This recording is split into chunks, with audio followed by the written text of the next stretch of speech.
I want to start looking up audiobooks read by certain narrators. The one that did the Becky Chambers books was pretty good. Yeah. Every once in a while, I think, oh, I should apply to read some of these books. It's a lot of work. Yeah, but, I think I could do it. I've got a face made for radio.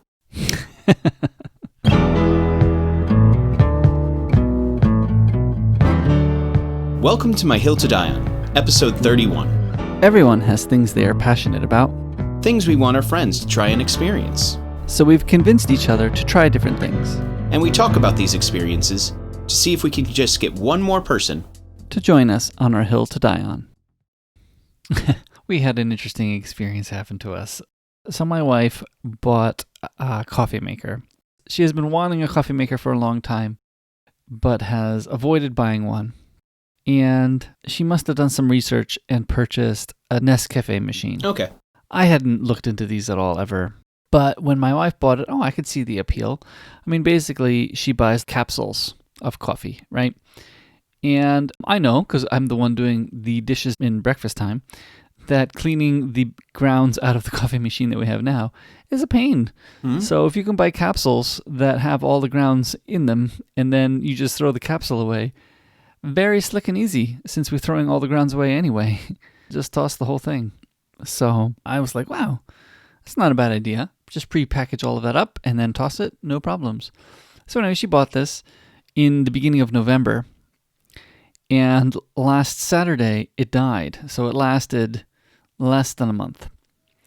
And we're like, this is really frustrating. It didn't eject the tray anymore, and when you push the button, it said there was an error.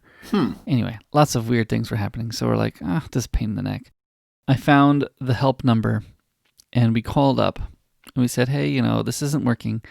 And after her asking us to try a few things, she basically said, well, we're just going to send you a new unit. And we don't have the unit that you purchased. How about you receive a nicer one? And I was like, oh, okay. I was actually kind of surprised that we had already even gotten to that state. We're like, we're up to the replacing my unit state. Yeah. Wow, that's pretty nice. Well, on units like that, usually they're not made for repair. Yeah. So if it's anything beyond what is easy, it's, okay, here's a new one. Yeah. Well, and I think one of the things I was realizing, though, is that this sales model that they have is very much like the printer sales model, where you buy a printer, and that means that you're sucked into buying cartridges for the rest of your life, or the life of the printer. Yeah. And that's pretty close to what this is. You're buying a coffee machine, and then you're buying capsules for it for the rest of the time you own the coffee machine. I mean, the unit we received from them was like 3 times the value of the unit that we purchased. I was like, whoa, okay, we'll take that one. Yes, thank you.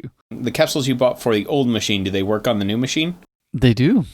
Yeah. So that's better than printer cartridges, that's for sure. So one of the things that my folks do, because they also have one of those things, they have a reusable cartridge. Oh, yeah, I think I've seen you can get them. Mm-hmm. It takes away from the one thing that you were really happy about with not having to clean up, but it's rubber and a filter. Fill that with the grounds that you want, put it in, run the machine, and then you just rinse out. Mm-hmm. And what my wife did, and I'm not exactly sure how she did this in watching her, but she was able to fit the new coffee machine in the counter with all the other things. She did some amazing moving around so that she has both coffee machines on the counter, and she still uses the old one occasionally because the old one makes a more significant amount of coffee. Because the capsules are kind of tiny, you can really only make, less than a cup of coffee, really, right? I mean, if you're drinking, a full mug of coffee, it's not going to fill it. It's going to be half of that mug. So she keeps the other coffee machine around when she makes her 3-ish cups of coffee that she puts in her tumbler for the rest of the day. So yeah. Do you know what brand this thing was? It's a Nescafe Dolce Gusto. We had the MD9 774. It's a funny teardrop-shaped thing. Very weird-looking coffee machine. Yes, the MD9 774.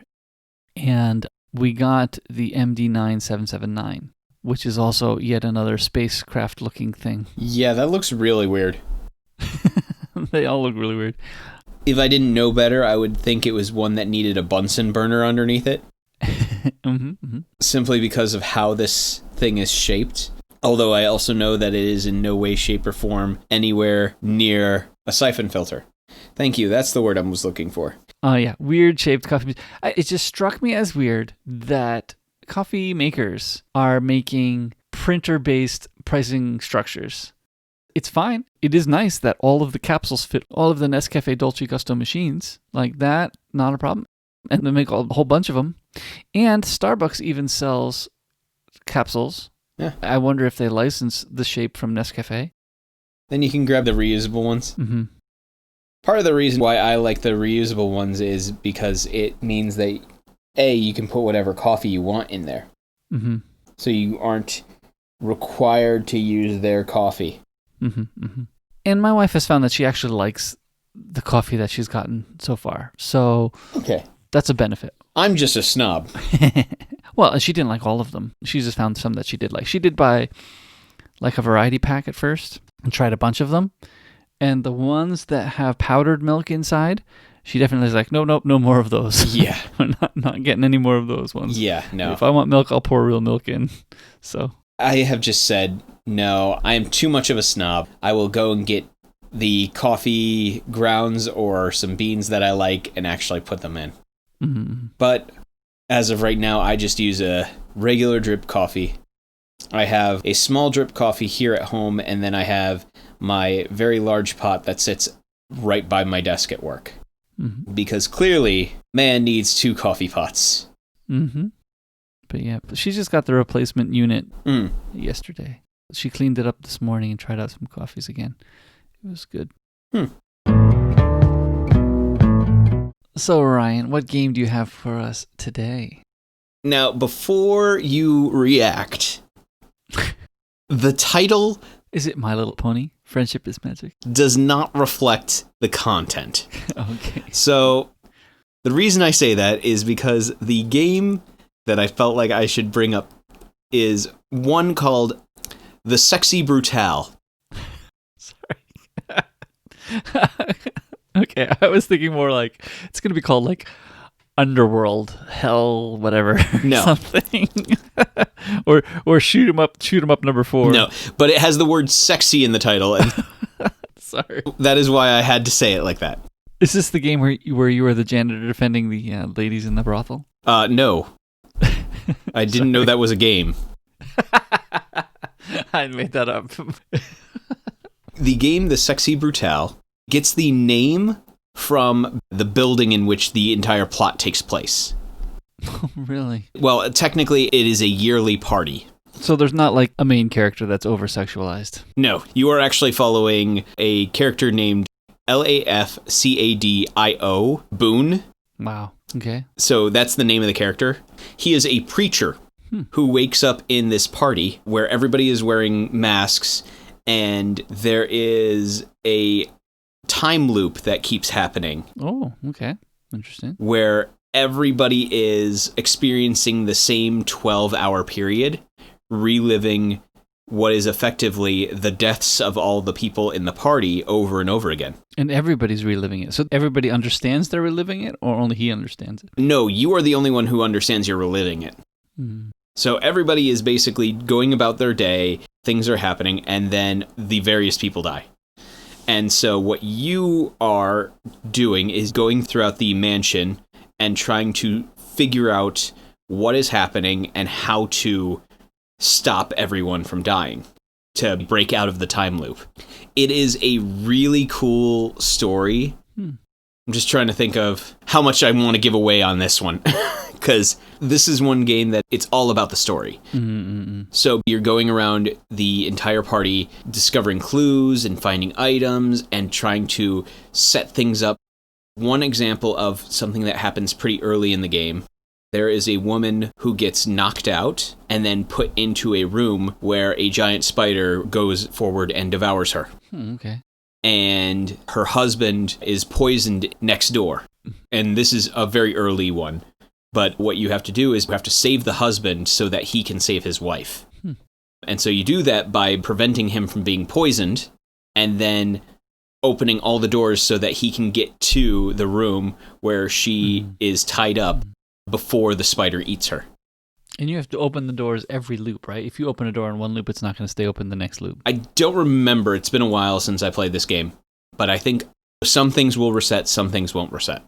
It is a game that is all about this murder mystery and figuring out what has caused these deaths. I thought it was a really cool game, has a very interesting twist at the end. It generally received pretty good reviews. I really enjoyed it.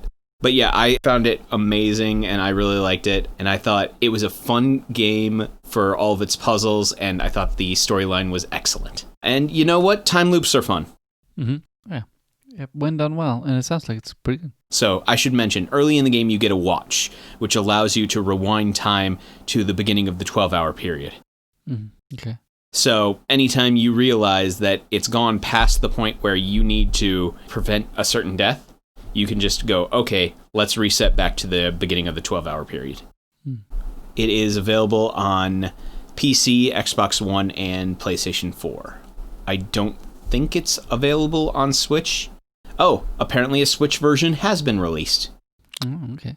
Yeah, so I thought it was a very interesting game. I really enjoyed it. Today, we decided to switch things up a bit. We are still going to be doing a drink, and we'll talk about that in a bit, but we decided that we were going to try bringing in a couple of interesting flavored things, and one of the things that Japan has is their Kit Kat flavors. Yes, for sure. So, I saw this in the store the other day.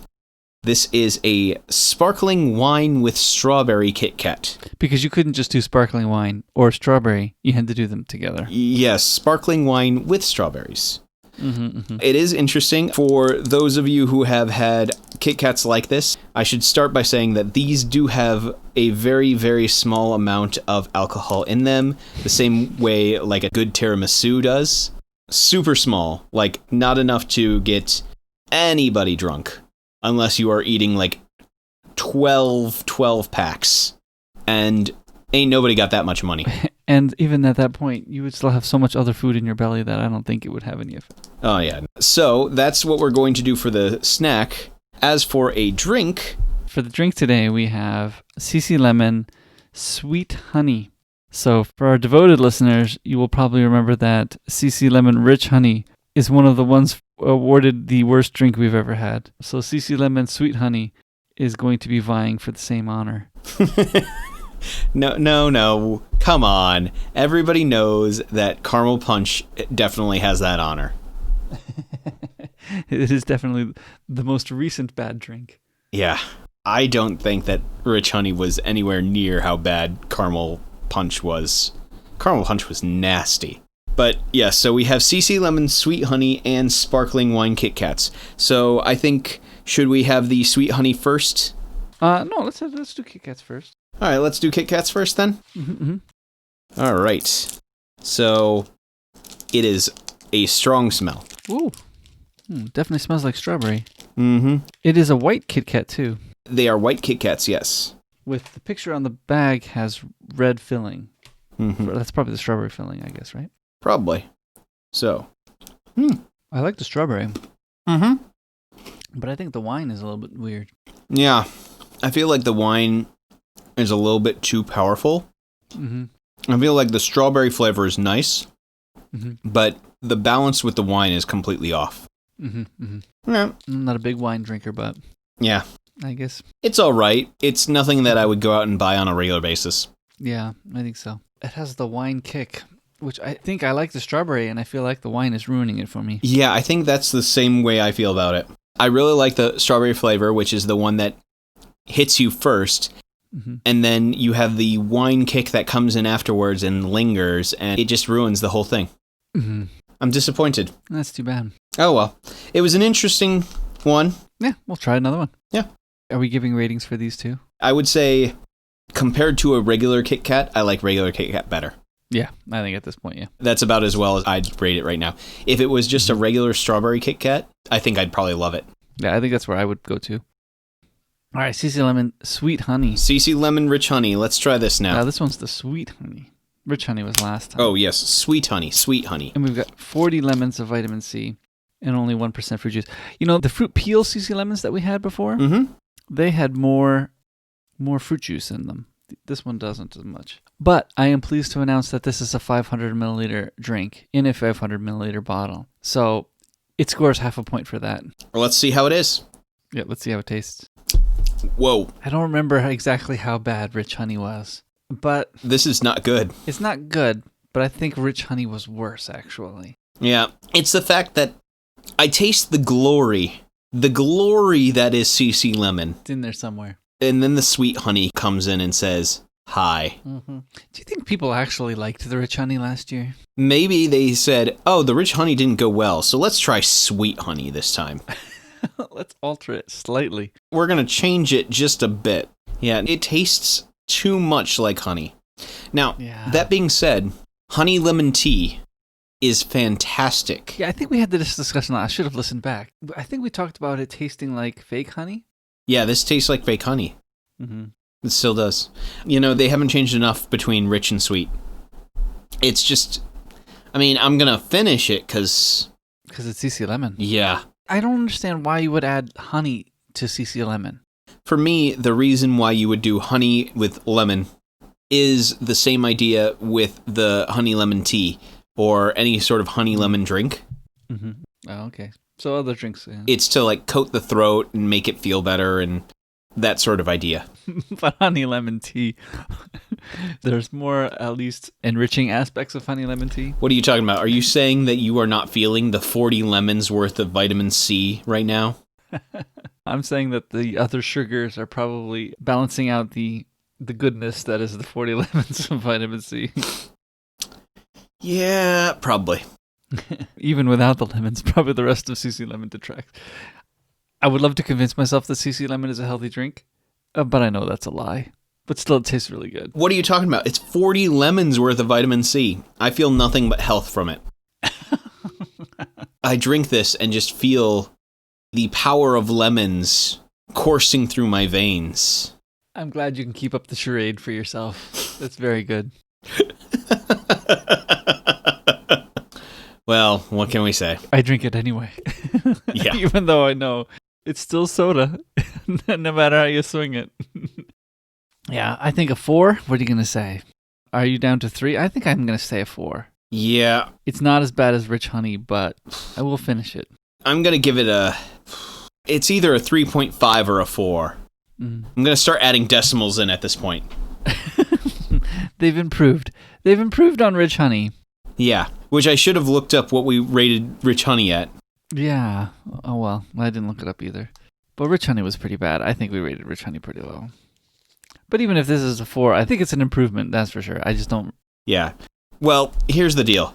Listeners, whatever we rated Rich Honey at, add 1. That's my score. But I don't know if it's a 5. Well, if we rated it at a 4, then we need to reevaluate our scoring system. I know. Because I think this drink, if we say that 5 is failure, which even that might be generous, this drink did not succeed, so it needs to be failure. Yeah. But slightly over the line. I think we need to reevaluate our scoring system. Sounds good. Maybe eventually we'll actually have a full, fleshed out system. We need to graph our... On a scale of caramel punch to CC Lemon. When was the last good drink that we had? We had a couple of decent drinks. Oh, wasabi ginger ale, right? Yeah, the wasabi ginger ale wasn't bad. Mm-hmm.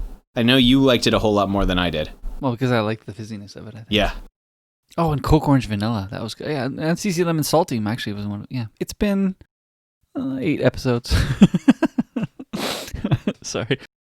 There was 3 in a row of Pepsi, so that was really rough. Yeah, you know, somebody just kept buying them for us. Even though I don't like them. Anyway. Especially the ones that tasted like Pepsi. Sorry. Well, don't worry. We have the next 2 drinks provided as well. Actually, that's true. And they're probably going to be looking good. Yeah, those ones look pretty good. Because our main media has people who were taken from their time and brought into the future, we thought we would reflect back on things that are basically are out of time now, right? Have kind of run their course or something like that. So we decided to pick 2 of these. It'd be kind of interesting. Things that don't quite fit into our modern lives anymore. Good, I like that definition. I don't think you can call my second thing bogus now. Good. Drat. Maybe I'll start with that then. Okay, go ahead. Start with your supposedly bogus one. My supposedly bogus one? Yeah. I'm going to pick photo albums, physical photo albums. And this is because I wish they weren't. I wish they weren't out of time. And I think if you make a good one, it isn't necessarily. But here's the thing.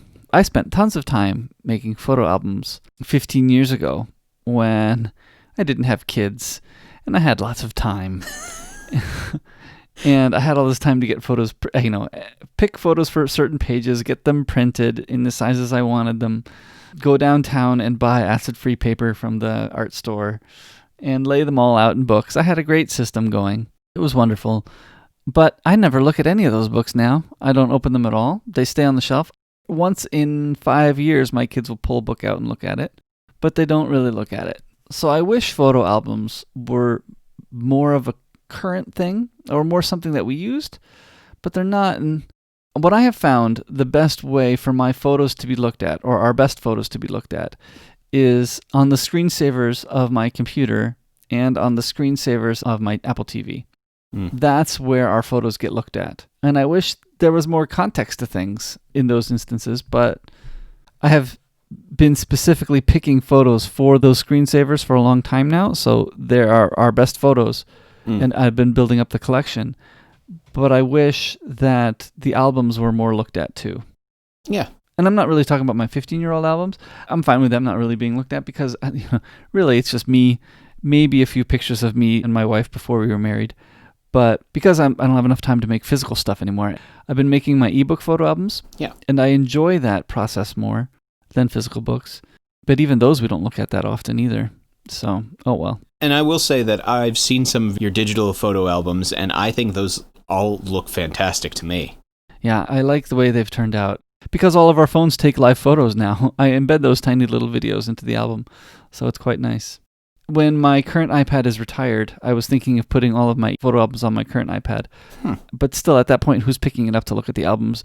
And will the iPad be charged? And things like that. So probably not. But I enjoy making them, and I will continue doing it slowly.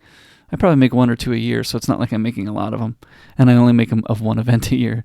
So I hope when I retire, I will have lots of time to play with my photos, because I do enjoy it. It is something that brings me peace. But it is not something I have a lot of time for anymore. Makes sense. Is that an out-of-time thing? I would accept that. It is something that I hope is aspirational, that it is not quite out of time. Can we still hold on to it? I don't know. I feel like both of mine are the ones that are still around, but you can tell they're kind of on the way out. Mm-hmm. On that note, yeah, go ahead. The first one that I will pick is kind of a silly one, but physical media for video games. Oh, okay. Okay. The reason being is because I like having a physical disc. This is going to make me sound a bit like the old man yelling, but I miss having the big instruction manuals in a game when you bought it. Because you would get things in it like, I remember when I got the original Final Fantasy VII game, they had this big fat manual inside the disc that introduced you to all the characters and gave a 1-paragraph background story for who they were and why they were with the team. I liked that sort of stuff because between the game store and my house, I would page through those manuals, reading every bit of information until I got the chance to actually put the game in the disc drive and play it. But more than that, the reason why I really miss physical media is because of the state of ownership of games these days. With a digital media, when you purchase a game as a digital piece of media, you are buying basically a license to play it. And it is valid for as long as that store is available, as long as that the network is active and running, and a bunch of other small print. That means that if for whatever reason they decide that they need to take it off the store, they can take it off the store, and you could be prevented potentially from downloading it again. Most major systems like Steam and the PlayStation and Xbox stores and the Switch store haven't really done that. They've been really good about not taking away things once you've purchased it. they've delisted them from the store, so you can't buy it anymore. But if you've bought it in the past, you can re-download it still. That's at least the state it's in right now. But with the licenses, they could potentially choose to take it away at some point. Mm-hmm. And I just like the idea of a physical media simply because if, for example, all the servers of Sony went down and Sony went out of business, I would no longer have access to play a lot of the games that I've purchased. And I would like to continue to have the ability to go back to some of those old games. Mm-hmm. Which is why I actually have a collection of disc media for my various systems, having purchased the ones that I know I will want to keep coming back to time and time again. Now, do I think that any of this would come to pass anytime soon? No. But there's that small fear in the back corner of my brain that says, but you might not get to play this again if you don't have a physical copy. Well, I mean, I still play my Nintendo 64 games because I can pull out the system and plug it in. And that's the thing. I have a lot of games on discs because I want the ability to pull it out and plug it in and play it again if I ever decide to. Mm-hmm. You get so much access to it now digitally that it's so much more convenient to have a game digitally. So I get the idea. The manufacturer doesn't have to purchase boxes. They don't have to ship things. So all the convenience factors, yeah, it points it that way. But the downside is if something breaks, where do I get to keep playing that game 200 years from now? Mm-hmm, mm-hmm. Yeah, I mean, I see it happening. I see, for my Switch, I've only bought digital games so far. So yes, that's my first one. Is that acceptable, do you think? Yeah, no, actually, I think it is. Actually, interestingly, I just got my hands on a really old iPad. Mm-hmm. And I was thinking, my goodness, it's a iPad Mini 1, so it can only run iOS 9. And I was thinking, what can I put on this thing? But one of the interesting things I found was, if I go to the Purchase tab in the App Store, and yes, I could see everything I've purchased recently, but of course none of those would download because they all require the newer operating systems. But if I scroll back to the beginning of time when I got my original devices, all of those games will still install and run because I've purchased them. They're no longer for sale, but because I've purchased them, they're there for download. And that's the thing, is most digital systems do that, where they're no longer on the store and no longer available, but you can still re-download them. Mm-hmm, mm-hmm. I do like that, but there is that small fear in the back of my brain. Right. Well, I was trepidatious. I was like, there's no way. What can I do? I can't even go get all those games again. But I was very surprised to find that they were all there and I could click download and they would play. Yeah, I mean, they're old games. I've played through them all already, so maybe my kids will have some fun with them. But yeah, I was surprised that was going to be the case. And that's a case where it's worked. But even still, like, when will Apple pull the plug? They're all 32-bit games. Is Apple really going to be hosting 32-bit games on their store since they stopped selling, iPhone 5S was the last 32-bit phone, right? Something like that. They're not going to start hosting these games for much longer. And that's the thing is, so on the Sony store, they have games all the way back to the PSP on the online Sony store. So when did PSP, is that between 2 and 3? That was between 2 and 3. So there's the PSP, then the PlayStation 3, and then there was the Vita, and then PlayStation 4, then PlayStation 5. And they have all those games on the Sony store. And at what point are they going to just go, we can't host and we can't keep these older games still alive? Yeah, like when I downloaded all those games, was I the first person in how long to download that copy of that game, right? Yeah. Like, the developer's probably not even logging in to see their stats anymore. So, yeah, anyway. Yeah, I just don't know. All right, your turn. All right. What's your second one? My next one is, I wish I could do something with my Apple Newton. Okay. I can't do anything with it. I can't keep a calendar on it. The Newton's the device that you could type something in and then plug it into your computer and it would... No, that's the AlphaSmart. Oh, yeah. That was very cool. No, the Newton is the PDA device that Apple made in the 90s. It's about the size of a PS Vita or something like that, right? It's about the size of that device. Yeah. It was mostly screen, and you would write with a pen on it, and it would turn your handwriting into text. I heard that the handwriting to text wasn't the greatest on that. It wasn't the greatest on the first few. About the time of the Newton 130 and then into the time of the Newton 2000s, it was better. I mean, again, it's not perfect, but it was better. It was a very cool device that was unfortunately ahead of its time in many ways, started the PDA revolution, but then it didn't keep up with it. Like about the time the Newton died was when the time that palm and handspring started taking off. So it's disappointing. And I still have my Newton, and I look for parts of Newtons on Yahoo Auction sometimes. But like, what am I going to do with it? I just wish there was something you could do. Like, because I haven't been doing much with my Newton, I don't even now have a computer that can put Newton software onto the Newton itself because all my computers are too new. I have some old computers in my closet, but I haven't even set them up to add software for the Newton. So I just wish, truth be told, I mean, I haven't really sat down with iOS 14 and Scribble to see if that does the things that I want to do. I guess what I really want is the digital notebook that I never really got. The Newton was close, and I've tried some apps on my iPad that are close, but I think the problem is I keep buying the big iPad because I like the bigger screen, but then I can't use it for taking notes. I think it's too big for taking notes. You can't sit with it in your lap taking notes because it's bigger than a sheet of paper, and what you really want is a notepad size. But again, I don't need two iPads, so that's not going to happen. I don't need a small iPad. I can't say anything because I don't have an iPad. Or at least a current iPad, huh? Yeah, well, I have a iPad Mini 2. Yeah, it's been a while since I've gotten a new iPad. And the thing I struggle with is I've downloaded a whole bunch of like Notability and GoodNotes and a whole bunch of these programs. And I think I can't quite articulate what I want in a note-taking app. Like, I want to be able to handwrite, but then I want to be able to move the handwriting around after I've thought of a new thing or insert a line or something like that. And I want to be able to do bullet points. And I've tried a few, and some will actually recognize some of that, but none of them do all of what I want. But it's not like I'm in meetings every day taking notes anyway. So the problem is I don't have enough time to play with all the apps and try them out. Well, it's simple. You just make your own.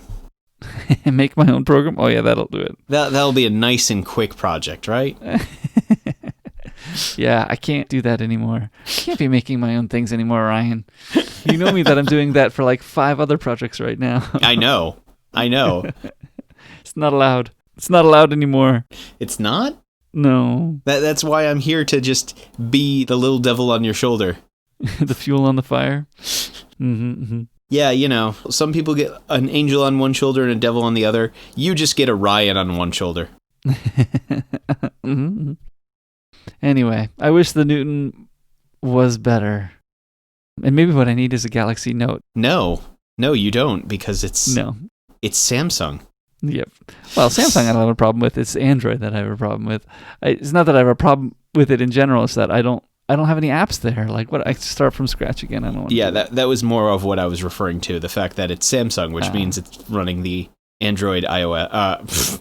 Wow, I've been in Apple too long. I just said Android iOS. Oh, I have something wrong with my brain, I think. My second one is very similar to my first one. Okay. Except instead of physical media for video games, I just slipped out what I was going to say. It's physical media for books, huh? Physical media for books. I miss having books. We can probably shorten that to physical books. Physical books. Yes, thank you. Yes, I wish to have physical media in the form of books. Okay, so the reason being, and this is probably mostly on me rather than necessarily on the state of the world right now, but because I live a life that is a bit more transient than other people, whereas I need to be able to, pack up my life into boxes and move them, i.e. moving from America to Japan and not wanting to pay for shipping. Of real big books. Of real big books. I unfortunately lost, I say lost. My parents have several boxes of my books in their basement. You've lost access to them. I've lost access to them. So I miss having my book collection. I had a wonderful, wonderful book collection. Now, that being said, the convenience of the Kindle is just too much to pass up. Mm-hmm. The ability to have all of my books either on my phone or on my Kindle reading device or something like that, having my entire library on one device is just, it's too amazing to go back to physical books. But I do love having a book in the hand. Mm-hmm. So that is the struggle I have, is I love the feel of a physical book. I love the ability to flip through pages, but digital books are just so convenient that I am finding myself buying more and more digital books. For example, I even have most of the Dungeons & Dragons source books through digital copies, even though the physical book just is so much nicer to flip through in the middle of a game. But yeah, no, having a physical book, I miss it, but I can't see going back to it. It's one of those items that I miss, but I have fully accepted that I can't go back. I agree. I saw that there was a deal on the Bridge to Terabithia book, which is, of course, a great book. And I was thinking, I should buy that. But I'm like, wait a minute, I have the physical one already.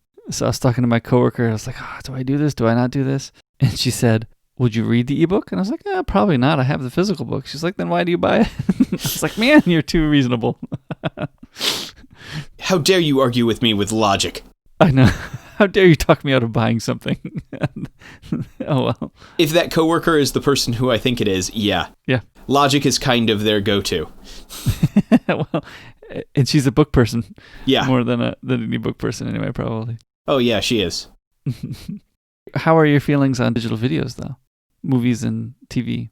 You know how I feel about them. I know. Isn't it amazing how you want physical video games and you want physical books, but man, are DVDs and Blu-rays annoying, right? Let's get that on the digital as soon as possible. I think for me, it's the fact that it comes down to this physical media stuff. A lot of it is... Where's the lock-in, right? Yeah, I want it, and that lock-in is a little bit easier with some of the services that we have. Movies Anywhere and things like that. Oh, that's true. Yeah, that does help. So, yeah, because of Movies Anywhere, I'm also not locked into like just Apple movies or just Amazon movies. Part of it is also the physicality of a book. That you can see how many pages you have left in the chapter, right? Yeah. Yeah, I do like that. And that is the one thing I miss. Yeah. Especially on a book where I don't want to read it. How far is left? I will say, though, I have gotten so spoiled with audiobooks over the past year that I feel like I have failed on the reading. Mm-hmm. I've done a lot of listening reading this year. I feel like I have not done very much reading. Mm-hmm. Which, is good. But I feel like I should do a little bit more reading every once in a while. Mm-hmm. So yeah, that's where I'm at. Speaking of moving things back and forth, I mean, one of the books I took out of my shelf today is my Star Trek companion book to read up on the episode that we watched today. Yeah. And I was looking, I can actually get this as an ebook. That's an interesting discovery there. Star Trek Discovery, would you say? No. No, this is Star Trek Next Generation companion. Yeah, no, I'm just saying it's a Star Trek Discovery. It is a Star Trek Discovery. I'm sorry, I had to do the very terrible pun. But one of the interesting things is some of these books are holding their value. I do wonder if I could sell it on eBay. I don't really need to. Yeah, one of the books that I decided that I really needed to bring with me was the collected works of C.S. Lewis. Mm-hmm. Basically everything that he wrote outside of Narnia in one giant book. Oh, interesting. Okay. Because if you added Narnia in, that book would just be way too big. Yeah. It's got all three of the sci-fi books, though, huh? Oh, sorry. It's all his nonfiction work. It's not just no Narnia. It's all of his nonfiction work. Well, actually, one of the things I was looking at this Christmas was I've been looking at some sermons I've listened to recently have talked about what it was like during the time that the Bible was written. Basically putting more context to what's coming out of the Bible. Oh, they're thinking this because that's what was expected of them at the time, right? And because I unfortunately have been, consistently reading the Bible in my 21st century context, I don't always quite get the context of the first century. So I talked about this with the Bible teacher we had at school because I was having some conversations with him about some other things. And he said, oh, well, there's some books in the school library that you can check out. I know they're there because I donated them. that help you understand the context of the Bible, and it's organized by chapter verse, so that as you're reading through the Bible, you can read through that book and get some of that context filled in for you. I was like, oh, that's pretty cool. So I checked one of them out in the library, but it's humongous book. It's like thicker than 2 Bibles. Do you know what books he suggested? It's the InterVarsity Press Biblical Context. Bible background commentary, I assume? That one, yeah. Mm-hmm. Yep. So I was reading, and it's not bad. While I've had it checked out, I've been reading through it with my devotions, and I've been enjoying it. And I'm thinking about asking for that for Christmas for my family, because that's something pretty simple to get. But I think I'm going to ask for the ebook, because I don't want to carry around those fat books. Yeah, and the Kindle editions are only like $19.47 for the New Testament. Oh, okay. Mm-hmm. And $30 for the Old. Okay. Well, a little more than I thought, but still. My folks brought up, how would you feel about getting a Kindle Unlimited subscription? And I'm not quite sure, because I don't know what's in the library. Yeah, what's in the library, because I'm pretty sure that the majority of the things that I read are not in the Kindle Unlimited selection. Yeah. So today's main media is something that Nate had me watch, although we've both seen it before. Yep. This is Star Trek The Next Generation, Season 1, Episode 26, the last episode of the Season 1, called The Neutral Zone. Was there a specific reason why you wanted me to watch this specific episode again? We're kind of just hopping through, cherry-picking some of the good ones. Some of your favorites? Yeah. Gotcha. Well, as always, I will be here to provide a short summary for those of you who have seen it before, and it's just been so long that you can't quite remember how the episode went. But if you have not seen it, I would highly recommend that you stop now, go ahead and watch Episode 26, The Neutral Zone of Season 1 of Star Trek The Next Generation.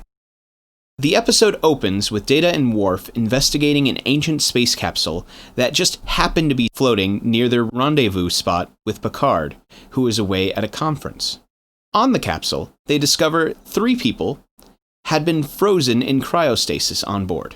Data recommends that they should beam up these people, and they do so, where they are later thawed, healed of their various maladies, and woken up. At the same time, Picard returns and informs the crew that they will be heading towards the Neutral Zone, the area that separates the Romulan and Federation space, to investigate the disappearance of the Federation bases in the area. After they had woken up, the 3 people try to reacclimate themselves to the new time in which they are living and come to grips with the loss of everything they knew and everyone they knew. The 3 find very different ways to come to grips with these changes. Sonny Clemens gets a guitar from Data and begins to think about what he can do with his time and how he can get back into music. Claire Raymond finds one of her son's descendants with Troy, and they talk about how family is a good place to start. Ralph Offenhouse, having based his entire life around financial gain, seems to have a great struggle with understanding the non-reliance on money of the 24th century. As the Enterprise arrives in the Neutral Zone, they discover that all of the bases seem to have been destroyed or even ripped out of existence.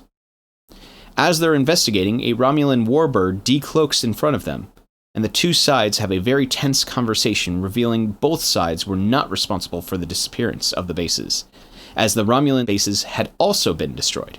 The Romulans leave without either side devolving into open conflict, with the warning that they are back. The episode ends with the Enterprise deciding on how they are going to send the passengers back to Earth, where they can reacclimate into the 24th century.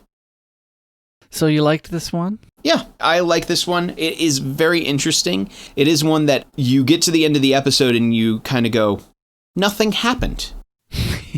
In some ways, yes. Mm-hmm, mm-hmm. And that's the best end, that nothing happened. Because if something had happened, it would have ended with a lot of fighting. Mm-hmm. I find it interesting because the B-plot seems to have taken over the episode. It's like, let's just do this side story of these 3 people, but it's like, that's probably the main thing here, actually. Where everybody's like, oh, the tense atmosphere between the Romulans and the Federation are probably supposed to be the main thing, but nah, not really. Nah, not really. But let's dispense with the Romulans first, perhaps. All right. This is the first time the Romulans have showed up in Star Trek since the original series. And yeah, their whole big new ship, which of course the Warbird is an excellent ship. I do actually have a Micro Machines model of the Warbird that I liked to play with when I was a little kid, and I still have it. My kids have played with it a little bit, but that is a very nice ship. It is. Stylistically, it looks so cool. Yep. And I do find it quite interesting that with the advantage of foresight, you see that they're actually hinting at the Borg here with the straight scoopage of these bases. But of course, they're not even mentioned. They don't get introduced to the series until Q Who, which is it's like 15 more episodes into the second season. So there's quite a big delay on that reveal. Well, it's the Borg that scooped them up. But in my Star Trek Companion book, it's like they invented the Borg because the Ferengi, those animal Ferengi, that part of the bane of Star Trek's first season, didn't quite work out to be the big bad that they wanted it to be. And then, of course, the Ferengi get perfected later on in Deep Space Nine. That's the thing is, for me, I never even think about the Ferengi as they were portrayed in the original Star Trek. I think about the Ferengi as I remember from Deep Space Nine. With the rules of acquisition and everything, right? Yes. Which are not even in Next Gen, I don't think. Always remember the first rule of acquisition. What's the first rule? Once you have their money, never give it back. Right. It is interesting that I feel like there's all this buildup and then nothing happens. I think the thing is, though, if you were watching this at the time, you probably didn't feel that. You probably felt that there was going to be a payoff pretty quickly, and then might have gotten disappointed if you remembered that this was the last episode in the season, and the next season didn't air for a bunch of months. So it's like, if you might have remembered that there was a cliffhanger and then they never paid it off, you know. But again, he ends with the line, there's more out there. Yeah. We're not going back to Earth, there's more to explore, something like that, right? I think the people of the time were probably satisfied with this episode. I would be not satisfied with it nowadays, but...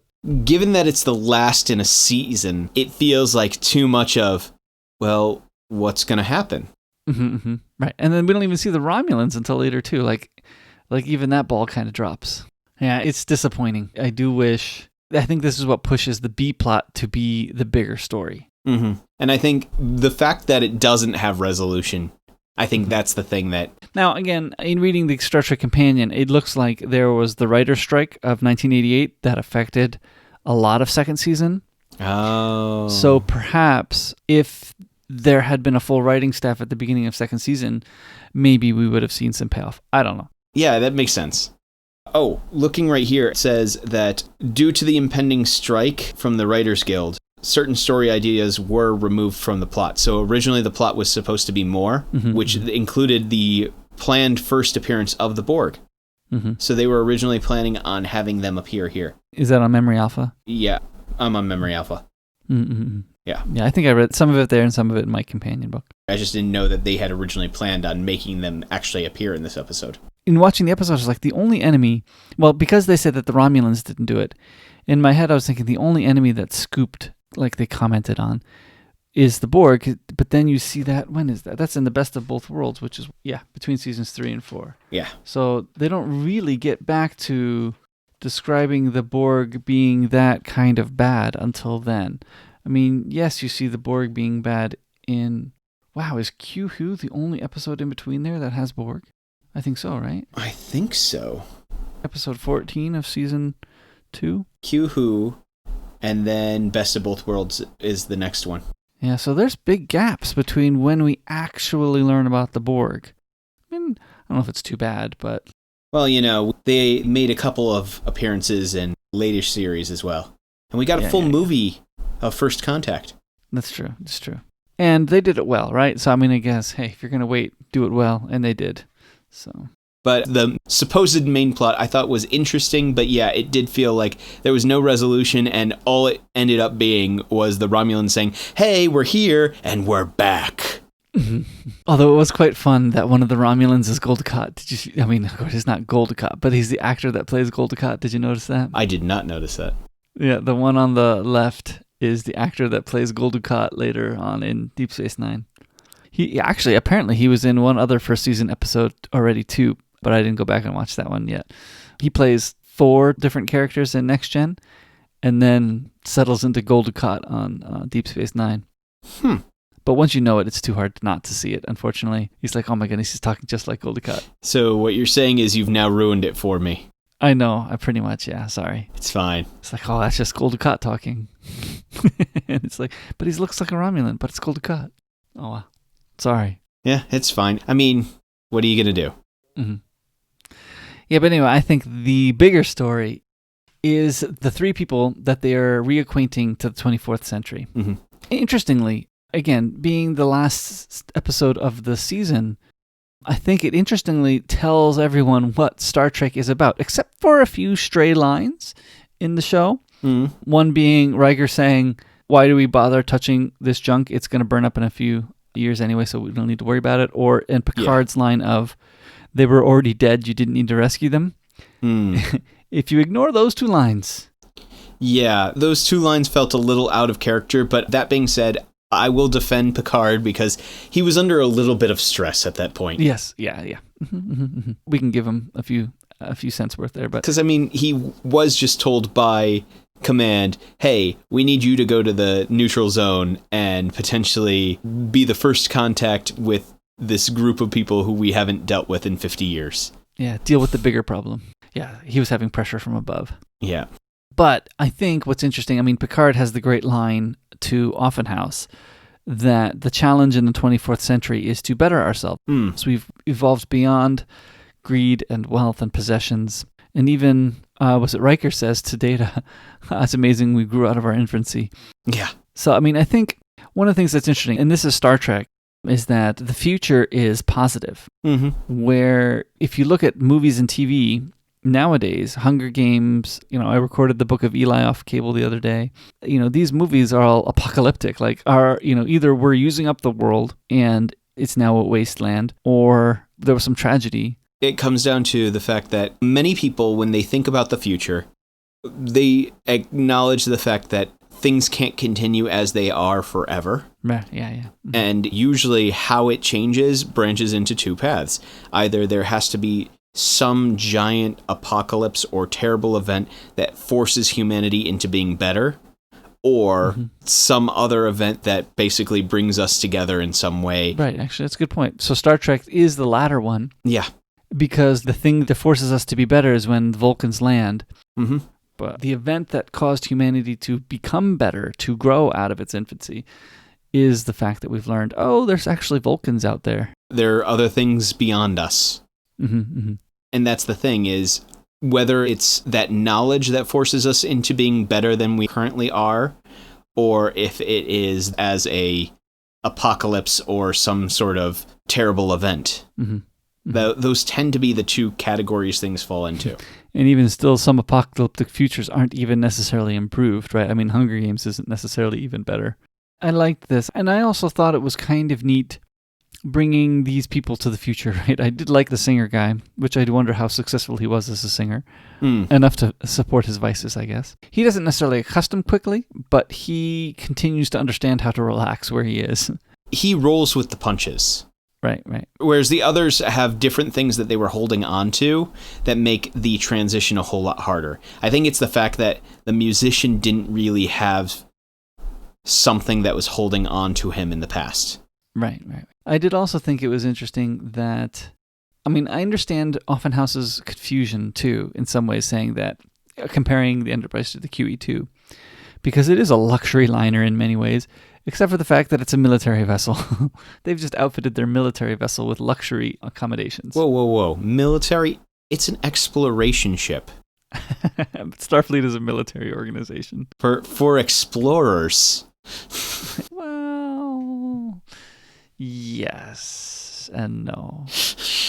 And I do think it interesting that even Ralph Offenhouse, Picard tells him, we live to enrich ourselves. Yeah. But then he sees the struggle with the Romulans, and I guess even in the struggle with the Romulans, Picard is doing his talking thing to solve the problem, and it does solve the problem. Yeah, I will say that scene where Ralph goes onto the bridge, I think it's the fact that he was able to use or feel like life hadn't changed so much that he would be completely useless at being able to read the Romulans. Right. He can still read people. He can still read people. He can still understand people. And I think that for him was the moment where he went, okay, I think I can be okay here.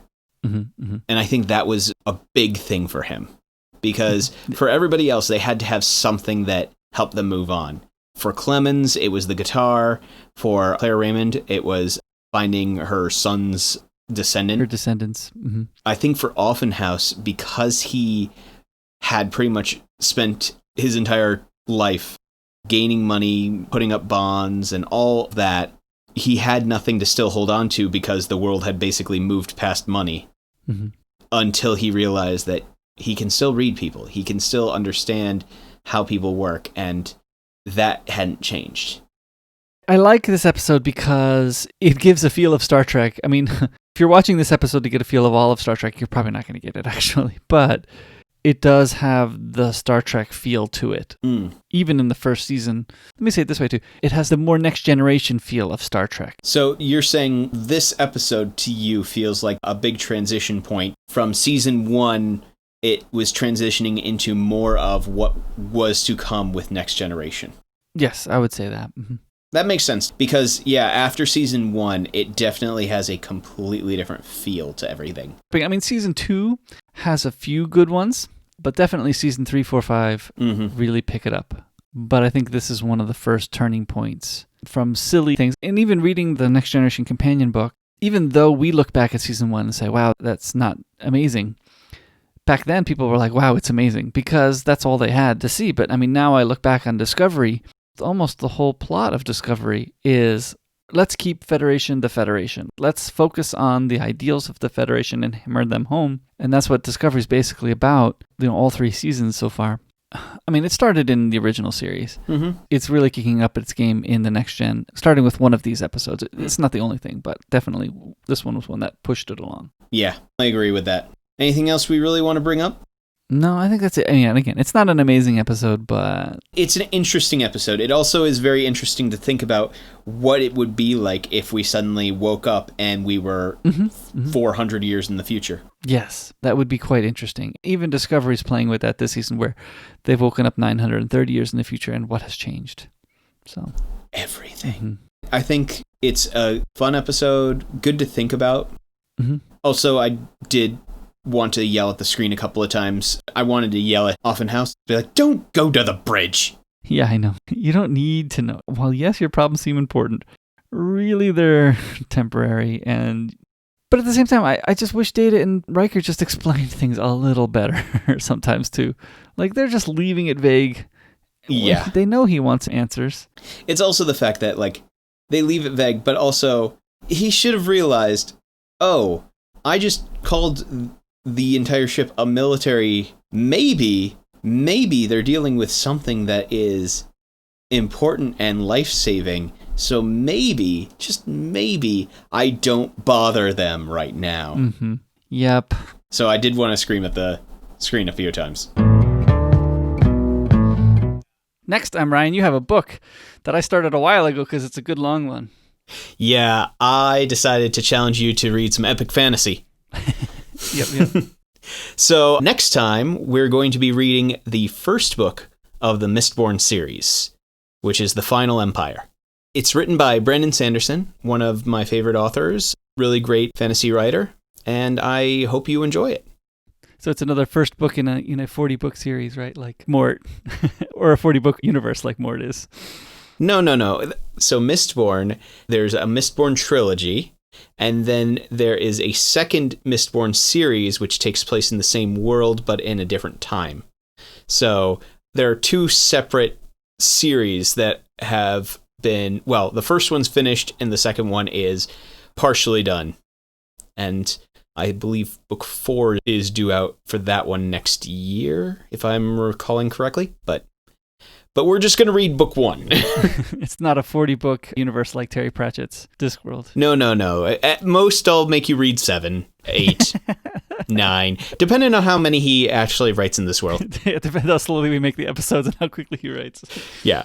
I'll start you on book 1, and if you enjoy it, I might have you read the rest of the series for a later episode. But I think as it is the end of the year, we should probably do some summary, our year in reflection, Yep. shall I say. We'll wrap up similar categories as last year, but a few changes because of the climate. But yeah. You mean I can't talk about what my favorite movie that I saw in theaters was? Yeah, that one. Nor our favorite vacation outside of our homes. Oh, well. Yes, I remember all of the vacations I took. None of them. It's easy to pick a favorite then, isn't it? I have to say, I think my favorite vacation was when I left my room and I went to my couch. Well, if you would like to connect with us, the conversation doesn't have to end here. The discussion can continue through Reddit at r/myhilltodieon, or contacting us through Twitter at myhilltodieon. You can also reach us by email to no one's surprise, myhilltodieon@gmail.com. And finally, we do upload all of our episodes to our YouTube channel, which is, of course, say it with me now, My Hill to Die On.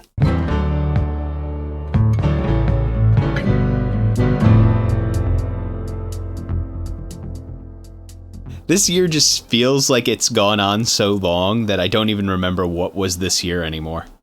I was just thinking of favorite events, like when he who should not be named did not get reelected. Well, I was thinking more where you were either involved with a group of people. I was involved in that. A large group of people. 51% of the people. Sorry. We're not talking politics here. There were several days this week where I got back from work and went, I have the full night to do whatever I want. And I ended up lying on the couch and watching whatever YouTube seemed to believe that I needed to watch next flash in front of my face. Because my allergies just give me general like headaches, stuffiness, a general malaise feeling.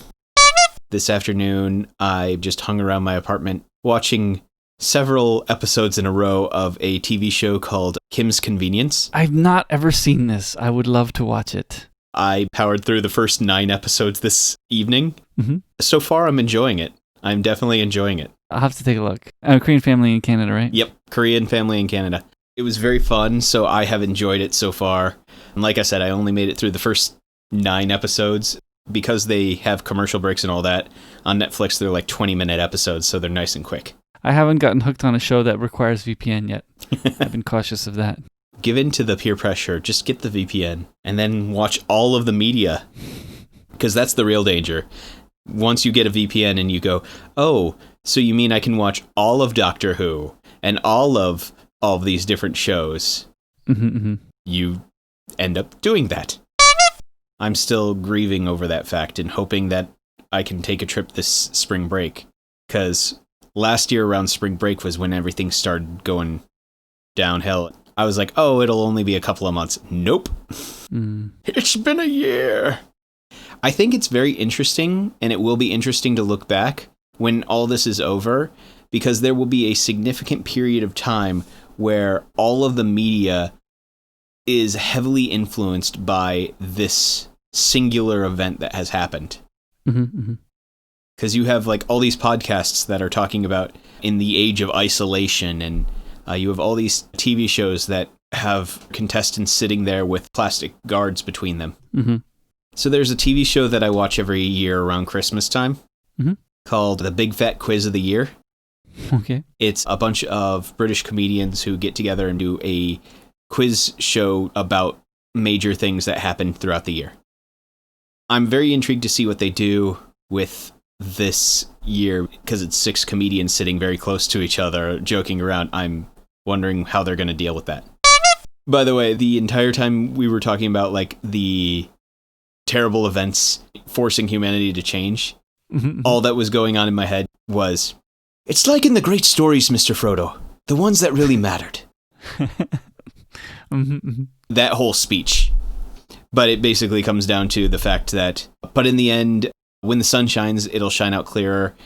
Those stories stayed with you because that meant something. Yeah. And what are we holding on to, Sam? That there's some good in the world, Mr. Frodo, and it's worth fighting for. So I think that's where my brain went. Just that difference is, do we have a Sauron or do we have a Vulcan? I definitely remember the writer's strike of 1988. Yes. You mean when you were 0? Yes, when I was 0. I don't remember it. I don't. Again, I had to have a book to tell me that. So, What's the first rule? Once you have their money, never give it back. Right. Which actually, because I was listening to, it was one of the Family Feuds. Yeah. And from the comparable, and what I think it was, name a rule of acquisition, and he goes, the first. And they accepted it. Yeah, it's pretty. Technically, it is right. Anyway, sorry. The first. Plus, now I'm doing the math in my head. Yeah. If TVs are going to go out of fad in 2040, Yeah. and it's 2020 now, my current TV has lasted me 15 years. So you only have to buy maybe 2 more? That means I still might be buying 2 more TVs. Mm-hmm. Not too bad. Yeah, that math checks out, right? The thing is, at the rate we're going, I can't imagine a TV going out of fad in that little amount of time, unless they... That assumes that holodecks aren't invented before 2040. Yeah, right? Seriously, if holodecks are invented by like 2030, 2035, you know we're all ditching TV. Well, I just watched Ready Player One again last night with my wife, and as soon as they got the Oasis, right? Yeah, seriously. We're done with TVs. We're done with TV as soon as we get something like that. Mm-hmm. Although that being said, what it really is just going to be is you'll be a bit character in your favorite TV show simulation. Mm-hmm, mm-hmm, mm-hmm. Wait, I'm going to be the Dr. Bashir one. Dr. Bashir, I presume. I'm going to be one of it. But I want my Cardassian sidekick to be Garrick. I'll probably, just play the Beowulf simulation like the Doctor did. Yep, Doctor from Voyager. Yeah, From Voyager, yeah, because, I still need to develop a personality. Yeah, I'm not sure Ready Player One is the future I want either. Yeah, probably not. But it's okay because that's the event that solves... Okay, never mind, sorry. That's the event that turns us all into... Because that gamer decided that his whole life of gaming was worthless. Sorry. Yeah. Again, my biggest problem with that movie is the fact that that movie gave the win to the everyman and took it away from the nerd. Right. The book specifically had him win because he had a very specialized set of knowledge, whereas the movie had him be an everyman. And I did not like that. Even though he had a bunch of lines in the movie, again, because I was watching for that this time, it had a bunch of lines in the movie like, oh yeah, his favorite movie was this, and he'd be spouting off facts. But it still didn't drag you enough to believe that he was the nerd that he was. Yeah. He was still just a lost boy in the world. Exactly. He needed to be... Basically, he needed to be a nerd on the level of, like, the IT crowd level of nerd. Mm-hmm, mm-hmm, mm-hmm. I only bring this up because I rewatched the first episode of IT Crowd the other day. Hmm. And the very first time that Moss is talking to anyone and is just talking about, like, oh, and you'd hate to get lost memory. And just listing off all of the computer terms that would cause anyone who didn't have a basic understanding of programming or basic computer components would just get lost. Mm. That's what they needed to do to effectively make him the win to the nerd. Yeah, I think you're right. There was only 2 lines where he spouted off facts. He needed to be spouting it off every 3 minutes in the movie, really. Maybe 5, but still. He needed to be a bigger nerd. Yep, instead of cool. And I think that's what bothered me. But we're not talking about Ready Player One right now. We're talking about Star Trek. War is good for business. So is peace.